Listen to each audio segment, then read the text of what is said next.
Hey love, in 2020 I was dying. I wrote the book, How I Saved My Own Life. Here's the protocol. You can get it on Amazon, and I'm reading it to you. Follow. What goes in the vessel? So what goes in to fill the vessel with? Once you've emptied out the false God, the false relationships, the false identities, performance of niceness, and the exhausting theater of people pleasing, what goes in? Well, truth, reality, boundaries, clarity. That's it. That's the whole shopping list.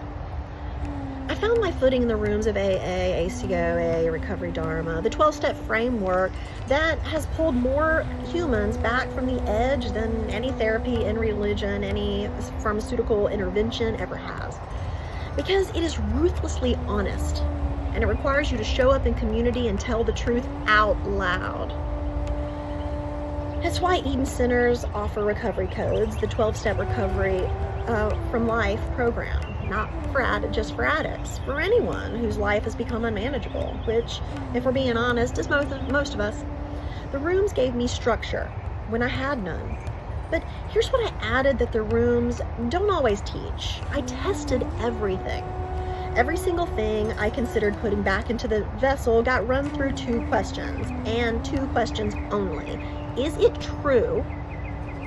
Is it right for me? That is not, is it polite? Not, is it what good people do? Not, will it make others comfortable or keep the peace or maintain the performance expected of a woman of my age, background, and zip code? True. For me. Everything else got scrapped. All of it. The manners that were really just submission, the kindness that was really just fear, the accommodation that was really just self-abandonment dressed up in a cardigan, gone. Here's the principle underneath that decision, and it is a principle, not a personality flaw. When you are building a foundation, only the person standing on it gets to vote. That doesn't mean you don't need to seek input. It doesn't mean community doesn't matter. It means you get brutally selective about whose feedback you actually receive. My filter was simple. Do they have what I want? Not what do they say, not what they post, not what they perform on Sunday morning. Their actual life, their actual relationships, their actual body, their actual freedom, joy, capacity.